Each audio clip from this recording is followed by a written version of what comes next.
우리 앞뒤 좌우분들과 인사 나누겠습니다. 축복합니다. 축복합니다. 예, 다시 인사하겠습니다. 결실의 계절입니다. 결실의 계절입니다. 여러분, 결실의 계절에는 여러분의 신앙도 열매 맺기를 간절히 축원합니다.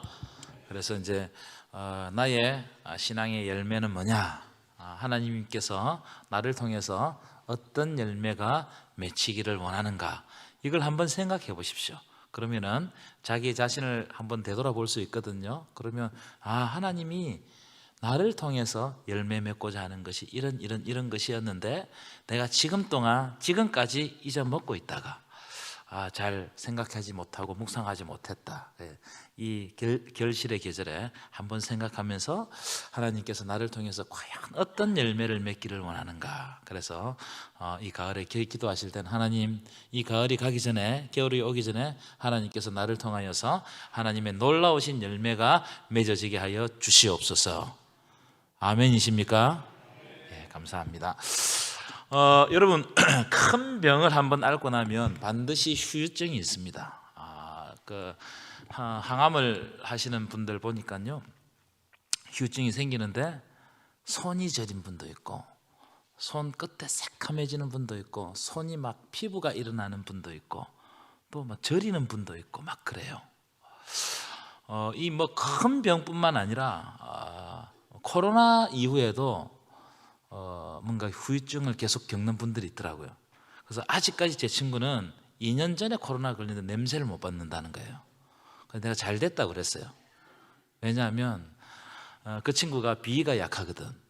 그러니까 냄새 맡지 말고 음식을 마음껏 먹어라, 그런 이야기를 했고, 저는 한 2달 전에 코로나 걸렸잖아요. 목에 뭐가 있는 것 같아. 아무리 뱉으려고 해도 안 나와요. 뭔가 탁 끼어 있는 것 같은 그런 느낌. 아마 후유증 같습니다. 그것과 같이 우리 역사 안에도 큰 분쟁이 있거나 전쟁이 있고 나면 그 다음에는 어마어마한 후유증을 남깁니다. 그렇죠? 여러분, 무슨 말이 이해되십니까? 어마어마한 후유증을 남겨요. 그래서 전쟁 세대들, 전쟁 후에 태어난 세대들은 전쟁 후 세대들이라고 그래가지고 어마어마하게 찢어지는 가난 속에 사는 거예요. 그렇죠? 그래서 여러분, 전쟁은 전쟁으로 끝나는 게 아니에요. 여러분, 우리나라 한번 보십시오. 전쟁이 있었죠? 73년 동안 갈등하고 있어요. 이 갈등이 사라지지 않는단 말이에요. 계속 여기저기서 분쟁이 터지고 있고, 여러분, 큰 전쟁이 있은 후에는요, 전쟁 못지않는 갈등들이 생깁니다. 지금 일어나고 있는 이스라엘과 팔레스타인 분쟁이 있죠. 이제 전쟁으로 아마 발전될 것 같은데, 이 전쟁도 마찬가지입니다. 이스라엘은 1948년에 중동 전쟁으로 해가지고 48년에 전쟁을 하면서 들어왔습니다. 그런데 이스라엘은 자기들이 이제 그 땅을 차지하고 난 다음에 4번의 큰 전쟁을 치릅니다. 이 중동 전쟁이라고 여러분 검색해 보시면 나와요. 모두 다 이스라엘이 이기거든요. 이겨요. 그런데 여러분, 이겼다고 끝나는 게 아니에요. 이 전쟁은 승리했다고 끝나는 게 아니에요. 그러니까 이 전쟁이 자기가 이스라엘 다 이겼지만 지금까지도 어떻게 해요? 전쟁 후에 관리를 해야 되는데 관리가 조금 잘못되면 막 터지고, 이번에는 뭐 어마어마한 사람들이 죽는 겁니다. 여러분, 전쟁이 무서운 거예요. 한 이틀 만에, 한 3일 만에 3,000명 가까이 죽었습니다. 어마어마한 겁니다. 아마 제가 생각할 때 이 분쟁은 주님 오실 때까지 끝나지 않을 것 같습니다. 조금만한 뭔가 꼬투리만 생기면 막 미사일 쏴고 죽이고 막 이런단 말이에요. 제가 왜 이런 말씀을 드리느냐 하면, 오늘 본문을, 오늘 우리가 봐야 될 것들을 그런 관점에서 봐야 된다는 거예요. 그런 관점에서. 예루살렘이 바벨론에 의해서 멸망당했죠. 그래서 다 포로로, 똑똑하고 좀 힘 좀 쓰고 지혜롭고 뭐 기술자 이런 사람 다 잡아가 버렸습니다. 그런데 멸망당하고 난 다음에 이 땅에는 평화가 있느냐? 그렇지 않는 거예요. 멸망당하고 난 다음에 이 땅에는 평화가 있어야 될 거 아니에요. 다 멸망당하고 다 없어져 버렸으니까. 오늘 본문을 보면요, 멸망당해서 다 잡혀간데 얼마 남지 않았어요. 근데 그 속에서도 끊임없이 반목하고 갈등하고 죽고 죽이는 일이 계속되는 겁니다. 그리고 하나님의 말씀에 순종하지 않는 일이 또다시 반복되는 거예요. 이게 진짜 여러분, 이게 이 고리를 끊어야 되는데 이 고리를 못 끊으면 계속해서 반목이 일어나는 거예요. 자, 띄워보실까요? 안 넘어갑니다. 한 장 넘겨주세요. 네, 이 40장부터 이 48장까지는요 중요한 세 인물이 등장합니다. 이게 오늘 본문의 이야기예요. 예루살렘이 정복당하고 난 다음에 포로로 다 잡혀가곤 한 후에 세 인물이 등장하는데 이 세 인물들이 어떻게 되냐면 또다시 갈등하고 반목하고 죽이고 죽이는 그런 분쟁이 휩싸이게 돼요. 이걸 뭐라고 부르느냐 하면은 한번 따라합시다. 악순환. 악순환. 제가 성경 공부 시간에 몇 번 말씀드렸죠. 악순환은 좋지 않는 현상이 계속 반복되는 게 악순환이에요. 이게 한번 반복되기 시작하면요 이게 끊임이 없습니다. 계속 반복돼서 뭐 쳇바퀴 굴러가듯이 계속되는 겁니다. 이 신앙도 마찬가지거든요. 악순환이 계속되면 이 신앙, 이 악순환에 떨어지는 영적 분위기를 끌어올릴 수가 없어요. 굉장히 힘듭니다. 여러분, 그래서 이 악순환이 반복되는 교회든 가정이든 이런 공동체는 무너질 수밖에 없어요. 주의 공동체는 악순환을 끊고 가정이든 교회든 성령님이 주관하시는 선순환으로 나아갈 때 공동체가 건강해질 줄 믿습니다. 그래서 하나님께서 은혜 주시는 거, 그 은혜를 받아서 반응하고 감사하고 그 감사로 말미암아 내가 너무나 감격해가지고 헌신하고 이런 선순환이 일어나면 교회는 교회되고 가정도 가정되는 거예요. 자, 이렇게 악순환을 일으키는 세 명의 인물들을 우리 한번 살펴볼 텐데 첫 번째 누구냐면 그다랴입니다. 그다랴. 이 사람은 누구냐면은 다 잡아갔어요. 근데 그 땅에 남은 사람도 있을 거 아니에요. 바벨론이 다 잡아가고 난 다음에 남은 사람 중에 좀 똑똑한 사람을 세워가지고 총독을 삼아야 돼. 그 사람이 그다랴입니다. 그러니까 이 사람은 당연히 어떤 정책을 쓰겠어요? 친바벨론 정책을 쓴다고요. 친바벨론. 그렇겠죠. 바벨론 왕이 세워놨으니까 이 사람은 그다랴는 이 사람은 바벨론 총독입니다. 바벨론에 의해서 파송된 총독이란 말이에요. 그러니까 바벨론의 입장을 대변하는 사람이에요. 그런데 여러분 생각해 보시죠. 유대인들의 민족적 특성이 있잖아요. 저항하려고 하는 민족적 특성이 있어요. 자기 민족을 포로로 잡아간 이 바벨론, 이 적국이잖아요. 이 사람, 이 바벨론에서 세운 이 그 총독을 가만두겠습니까? 가만두지 않고 암살해버려요. 암살한다고요. 이 일 때문에 큰 일이 벌어집니다. 자, 그러면 이 총독을 암살한 사람이 누구냐? 이스마엘이라는 사람, 이스마엘. 이 사람은 쭉 읽어보시면 왕족이에요, 왕족. 이스라엘이 바벨론에게 침공당해가지고 어려워지자 이 망명을 합니다. 그러니까 바벨론이 막 침공을 하니까 이 암몬으로 망명한 사람들이 많았어요. 왕족들도 그 피해간 겁니다.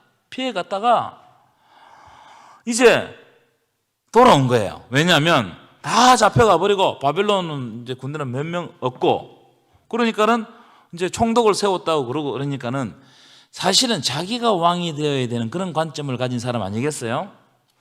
그래 돌아와 가지고 그다랴 총독을 죽이는 거예요.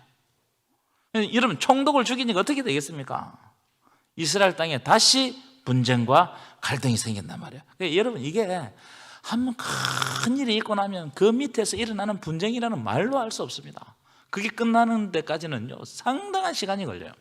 세 번째 사람은 요하난이라는 사람인데 이 사람은 이 총독 그다랴에게 충성했던 유대 군대 장관입니다. 이 이스마엘이 그다랴를 암살하고 이제 미스바에 있는 사람들 다 붙잡아 가지고 암몬으로 잡아가려고 했어요. 잡아가려고 할 때 암몬으로 잡혀가는 사람들을 구해낸 사람이 이 요하난이라는 사람이 요하난. 이 사람이 이제 이스마엘을 따라가 가지고 죽이려고 했지만 이스마엘이 도망을 해버립니다. 그래서 죽이지는 못해요. 그런데 나중에 이 사람이 이 영웅이잖아요, 그죠? 민족의 영웅 아니겠습니까? 근데 이 사람이 하나님의 명령을 어기고 다시 애굽으로 내려가는, 애굽으로 가지 말라고 했는데 애굽으로 내려가요. 그래서 멸망당했다. 여러분 하나도 성한 게 없어요. 하나도. 여러분 왜 이런 장면 보면 왜 이스라엘이 멸망당했는가를 우리 눈에 딱 보여주는 겁니다.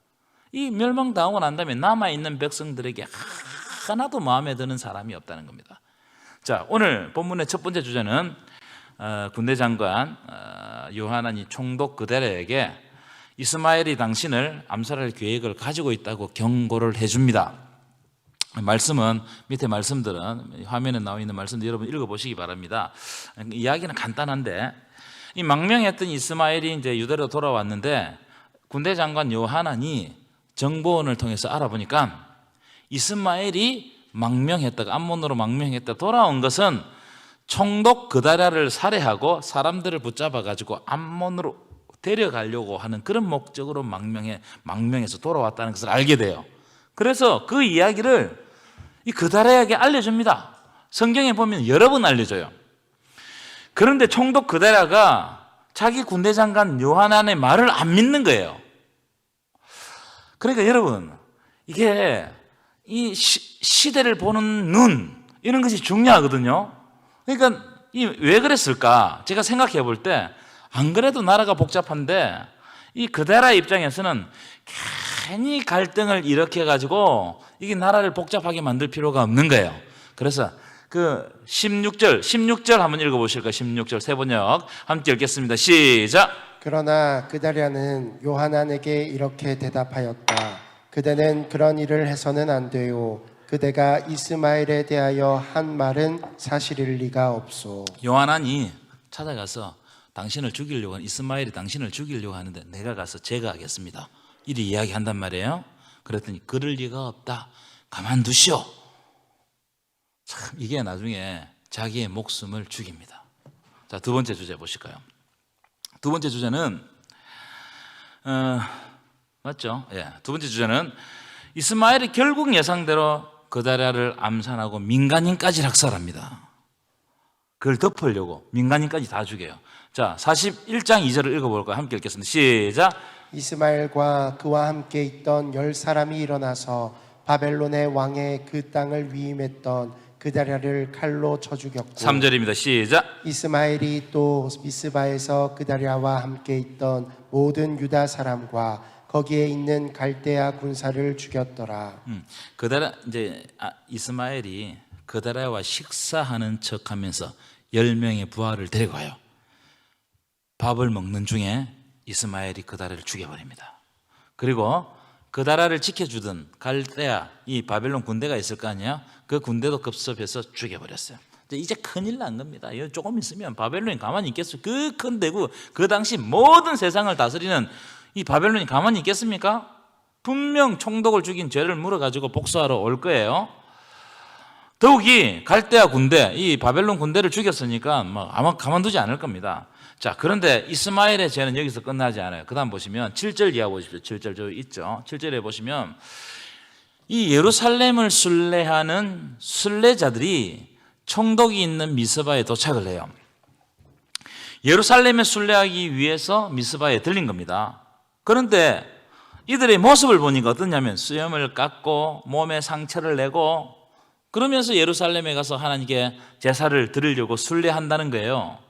여러분 이 모습 자세히 봐야 됩니다. 이 모습. 왜냐하면 이건 이방인 종교와 이미 섞여버려서 이 잡혀간 지가 얼마 안 됐거든요. 근데 이방인 종교가 완전히 섞여버려서 이 유대인들은 수염을 잘 안 깎습니다. 나시린들이 머리를 밀고 수염을 깎고 이제 나시린으로 삶을 딱 살아갈 때 결단할 때 수염을 깎는 거예요.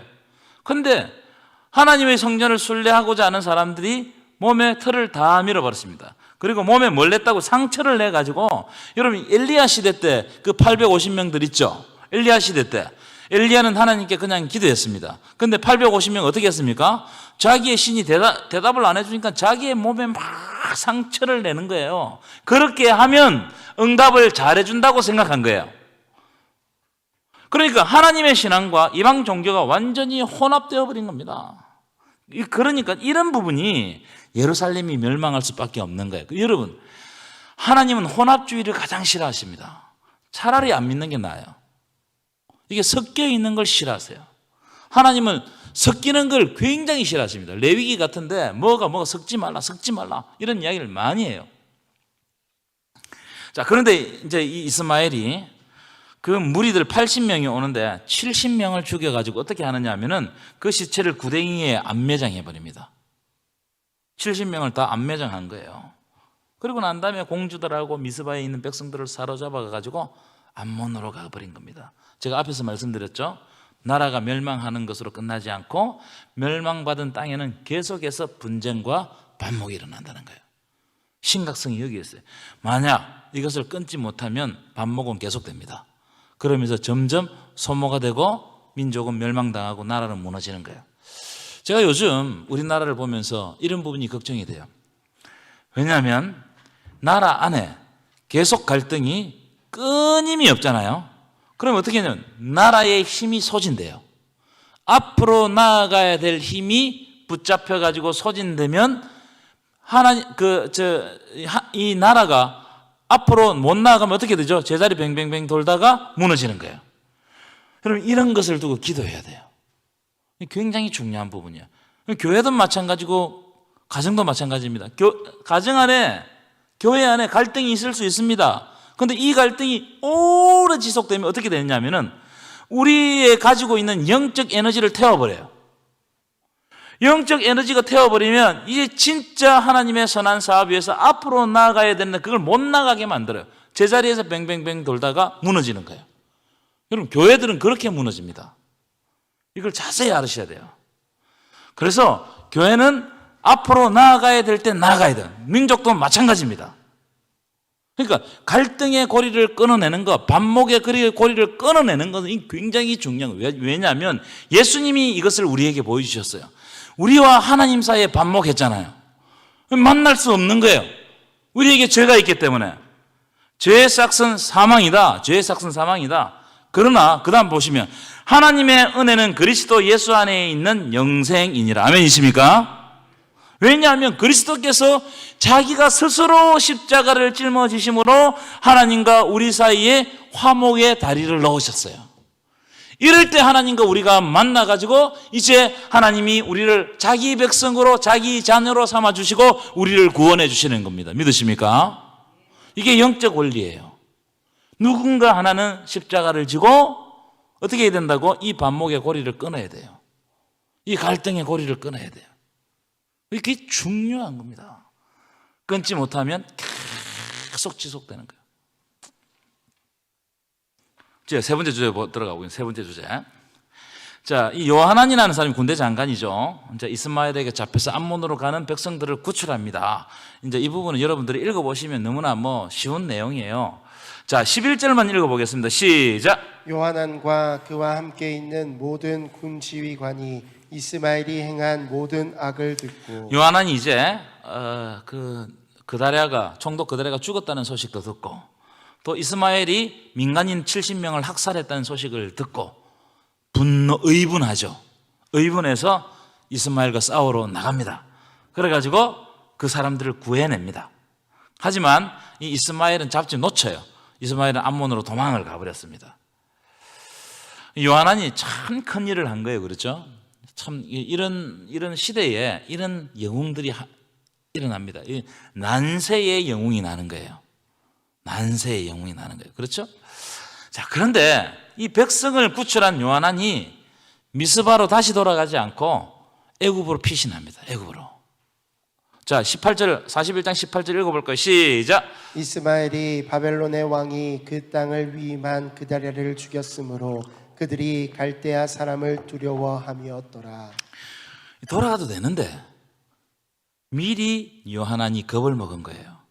무슨 이야기냐면 이제 총독을 죽인 줄 알고 바벨론 군대가 막 몰려올 것인데 바벨론이 생각할 때는 그다랴를 죽인 사람이 유대인이단 말이에요. 너도 유대인이고 무슨 말이냐? 지금 요하난도 유대인이고 이스마엘도 유대인이다. 이런 것을 가리겠느냐?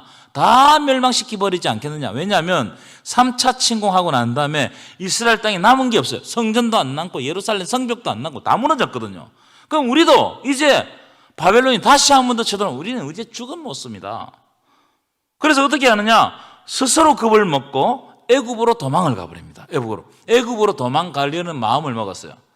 이 복잡하겠죠. 자기도 남아있어야 되는가 애굽으로 가야 되는가 이런 복잡한 심정을 가지고 있을 때 예레미야에게 기도를 부탁해요. 이거 참 잘한 일이죠. 하나님의 신령한 사람에게 기도를 부탁합니다. 자, 42장 10절 읽어볼까요? 시작. 너희가 이 땅에 눌러앉아 산다면 내가 너희를 세우고 헐지 아니하며 너희를 심고 뽑지 아니하리니 이는 내가 너희에게 내린 재난에 대하여 뜻을 돌이킴이라. 요한안이 예레미야에게 기도를 부탁했고 기도의 응답이 왔어요. 응답이 왔는데 응답이 뭐냐면 너희가 지금 굉장한 어려움을 겪고 있다는 거예요. 그렇죠? 멸망당한 땅에서 그 땅을 일구며 사는 것은 고통이고 고난입니다. 하지만 하나님은 이 땅에 거하라는 거예요. 가지 말고 이 땅에 거하면 하나님이 너희들을 다시 세워주고 헐지 않을 것이다. 심고 뽑지 않을 것이다. 하나님이 내리려고 하던 재앙도 다 뜻을 돌이켜서 너희들이 이 땅 가운데 편안하게 살게 할 것이다. 이게 하나님의 약속이에요. 예레미야를 통해서 주시는 하나님의 약속입니다. 여러분, 하나님은 우리가 어려운 가운데 고통 가운데서도 약속의 땅에 머물기를 원하십니다. 믿으십니까? 약속의 땅에. 약속의 땅은 하나님의 말씀이 선포되는 공동체. 여러분, 어디 가서도 하나님의 말씀이 선포되는 공동체로 돌아가야 돼요. 내가 삶의 자리를 옮길지라도 하나님의 말씀이 오늘 이 시간에도 선포되는 그 공동체에서 하나님의 백성들은 하나님의 말씀을 들어야 돼. 그래야 삽니다. 믿으십니까? 그래서 잠언서에 보면 내 아들아 내 법을 잊어버리지 말고 내 어미의 법을 떠나지 말라. 우리 아버지와 어머니와 우리 믿음의 선조들이 우리들에게 주셨던 그 말씀을 잊지 말고 기억하고 돌아오라 이 말이에요. 그래야 하나님께서 너희들을 평안한 가운데 인도해 간다는 겁니다. 여러분, 우리가 복을 받고 우리가 세움을 당하고 이런 것은 우리의 능력으로 안 돼요. 왜냐하면 우리는 멸망당할 땅에 있기 때문에. 여러분, 하나님이 우리의 삶 가운데 역사하셔야 우리가 복을 받고 축복된 삶을 사는 것입니다. 믿으십니까? 그래서 여러분들이 뭔가를 노력하기보다 먼저 해야 될 게 내가 하나님의 말씀을 의지하고 있는가, 하나님의 말씀을 나에게 적용하고 있는가, 이걸 되돌아봐야 돼요. 이게 아들됨의 회복입니다. 아들은 아버지의 말씀을 듣는 거예요. 그때 그 아버지의 아들이 되는 겁니다. 마찬가지예요. 우리가 하나님의 자녀면 하나님의 말씀을 듣는 거예요. 그때 어떻게 된다고요? 하나님의 자녀가 되는 거예요. 하나님의 백성이 되는 거예요. 이 이야기가 영적인 이야기. 그러나 15절입니다. 15절 읽어볼까요? 시작.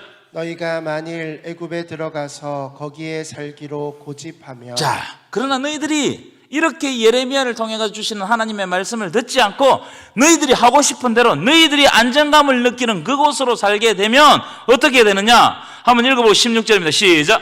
너희가 두려워하는 칼이 애굽 땅으로 따라가서 너희에게 미칠 것이요 너희가 두려워하는 기근이 애굽으로 급히 따라가서 너희에게 임하리니 너희가 거기에서 죽을 것이라. 17절.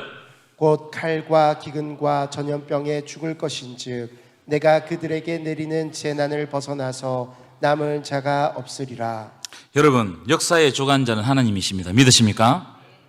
이 세상은 가만 보면 전쟁도 터지고 기근도 있고 뭔가 막 우리가 이해할 수 없는 일들이 막 일어나지만 그러나 이 모든 것은 하나님의 주권에 의해서 움직입니다. 믿으십니까?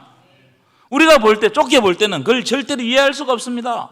그런데 시간이 지나고 조금만 더 넓게 보면 하나님의 뜻이 있다는 것을 알 수 있어요. 여러분, 왜 애굽으로 가면 안 된다고 말하는 줄 아십니까? 하나님이 애굽으로 가지 말라는 거예요. 지금 이 땅에 거하면 하나님이 살려주신다는 거예요. 애굽으로 가면 안 된다. 앞으로 나오게 계속 이야기합니다. 애굽으로 가면 안 된다. 왜냐하면 조금 있으면 바벨론이 지금 전열을 정비하고 있는데 애굽까지 정복해버려요. 아직까지는 애굽을 정복 안 했거든요. 팔레스타인 위에까지만 이렇게 정복했단 말이에요. 근데 바벨론이 막 이제 전열을 가다듬고 쳐들어 내려오는데 애굽까지 다 정벌해 버립니다. 그러니까 여러분, 애굽으로 내려가면 그 재난을 그대로 받는 거예요. 하나님은 역사의 주관자예요. 처음과 끝을 아시는 겁니다. 여러분, 하나님의 미래는 하나님의 것입니다. 믿으십니까? 미래는 우리의 것이 아니에요. 우리는 한 치 앞도 모릅니다. 하나님이 말씀하시기에 미래가 하나님의 것임을 믿고 우리는 순종하고 받아들일 뿐이에요. 이게 믿음의 사람들의 자세입니다. 내가 미래를 알 수 있으면 여러분 마음대로 하십시오. 그럼 미래는 몰라요. 하나님께서 가려놓으셨어요. 가려놓으셨어요. 근데 그 미래는 어떻게 펼쳐지느냐? 바벨론이 쳐들어와가지고 삭슬이 해버리는 거예요. 그러니까 애굽으로 내려가면 애굽 백성들 관계 다 죽는 거예요. 그러니까 이게 사람의 눈에 보입니까? 안 보이는 거예요. 그래서 하나님께서 가지 말라는 거예요. 여러분, 우리 눈에 안 보일 때는 하나님의 말씀을 보시기 바랍니다. 그때 하나님께서 지혜를 통하여서 우리 눈을 열어주실 줄 믿습니다. 순종하면서 하는 거예요. 그래서 여러분, 창세기 딱 3장에 보면은 뭐가 나옵니까? 불순종하는 하와와 아담이 나오는 거예요. 그 불순종함으로 죽는다는 것을 다 보여주는 겁니다. 이 불순종이 죄거든요. 그러나 불행하게도 참 이게 안타까운 장면이에요. 이 요하난이 영웅이잖아요. 난세에 태어난 사람입니다. 이 사람이 순종했을까요? 불순종했을까요? 어떻게 아세요? 써놨죠, 그죠? 불순종했어요. 43장 2절 그리고 7절 읽어보겠습니다. 시작! 요하난과 모든 오만한 자가 예레미야에게 말하기를 내가 거짓을 말하는도다. 여호와께서 너희는 애굽에서 살려고 그리로 가지 말라고 너를 보내어 말하게 하지 아니하셨느니라. 7절 애굽 땅에 들어가 다바네스에 이르렀으니 그들이 여호와의 목소리를 순종하지 아니함이로라. 이게 우리의 모습입니다. 우리는요, 하나님의 말씀이 내 마음에 들면 아멘 해요. 근데 하나님의 말씀이 내 마음에 안 들면 어떻게 합니까? 네가 거짓말을 하는도다. 예레미야도 그렇게 이야기했어요. 여러분, 하나님 말씀이 선포되면 그 말씀을 마음에 받으시기 바랍니다. 그래야 살아요. 요하나는 그 예언자가 자기가 생각해 주는 것을 예언해 주기를 원했어요. 그런데 예레미야가 반대의 것을 예언하잖아요. 그러니까 거짓말 하는도다. 그러면서 메신저를 공격해 버립니다. 참 이런 경우는 어려워요. 진짜 어렵습니다. 자, 7절 보시면 애굽 땅에 들어가 다바네스는 이 팔레스타인과 가장 가까운 땅이면서도 그게 막 우상이 어마어마한 곳입니다. 자, 보십시오. 이게 다 구조예요. 하나님을 떠나면 어디로 들어간다? 우상의 땅으로 들어가는 거예요. 그래서 마지막에 딱 그런 이야기 7절 보십시오. 그들이 여호와의 목소리를 순종하지 아니함이로라. 여호와의 목소리를 순종하지 않고 하나님 말씀을 기억하지 않는 백성은 우상에 빠져버리는 겁니다. 오늘 잠언서 우리가 계속 가지고 그죠? 음녀의 유혹에 빠져버리는 거예요. 허탄한 말에 빠져버리는 거예요. 세상의 온갖 것들에 보고 그게 좋은 걸 보면 따라가는 겁니다. 11절부터 13절은 이제 하나님의 요한한 무리들에 대한 하나님의 벌에 대해서, 저주에 대해서 말씀을 하고 있습니다. 자, 여기에 핵심 포인트가 뭐냐면은 하나님이 그 땅을 불지르고 그 땅을 죽이고 그 땅에 사람들을 칼로 치고 바벨론을 통해 가지고 심판을 하는데 뭘 심판하느냐 아니면 12절을 읽어볼까요? 12절 함께 읽겠습니다. 시작! 내가 애굽 산들의 산당을 불지르리라. 느부갓네살이 그들을 불사르며 그들을 사로잡을 13절 그가 또 애굽 땅 벳세메스의 석상들을 깨뜨리고 애굽 신들의 산당들을 불사르리라 하셨다 할지니라 하시니라. 지금 바벨론을 통해서 하나님이 하시는 일은 모든 우상을 깨뜨리는 작업을 하세요. 모든 우상을. 하나님은 이방 사람의 손을 몽둥이를 들어가지고 어떻게 한다고요? 모든 우상을 다 절폐하는 거예요. 하나님 외에는 신이 없음을 알게 하는 거예요. 그리고 마지막에 어떻게 하느냐? 그 썼던 몽둥이에 있는 나라에도 모두 다 이 우상들을 다 절폐합니다. 그래서 그 예레미야의 마지막 부분은 뭐냐면은 바벨론 심판이에요. 그렇게 우리를 괴롭혔던, 이스라엘을 괴롭혔던 바벨론을 심판하는 거예요. 하나님의 심판은요, 하나님의 뜻대로 하십니다. 우리가 볼 때, 이야, 하나님이 왜 안 믿는 바벨론을 통해 가지고 우리를 심판하시느냐, 우리에게 징계를 주느냐, 우리는 이렇게 생각할지 몰라요. 근데 하나님의 심판은 뜻이 있어요. 모든 것을 다 평탄하게 하시고 그 다음에 어떻게 하신다고요? 예루살렘으로 이스라엘 백성들을 돌아오게 하시는 거예요. 사람이 깨끗하게 할 수 없으니까 하나님이 다 깨끗하게 만들어 놓고 돌아오게 하시는 거예요. 여러분, 결론입니다. 하나님의 말씀을 듣는 저와 여러분 되시기를 간절히 축원합니다. 하나님 말씀이 내 안에 살아있을 때 나는 영적인 사람이 되는 것이고, 하나님의 말씀이 나를 떠나면 나는 음녀와 같은 사람이 되는 거예요. 이것을 마음에 꼭 기억하시기를 축원합니다.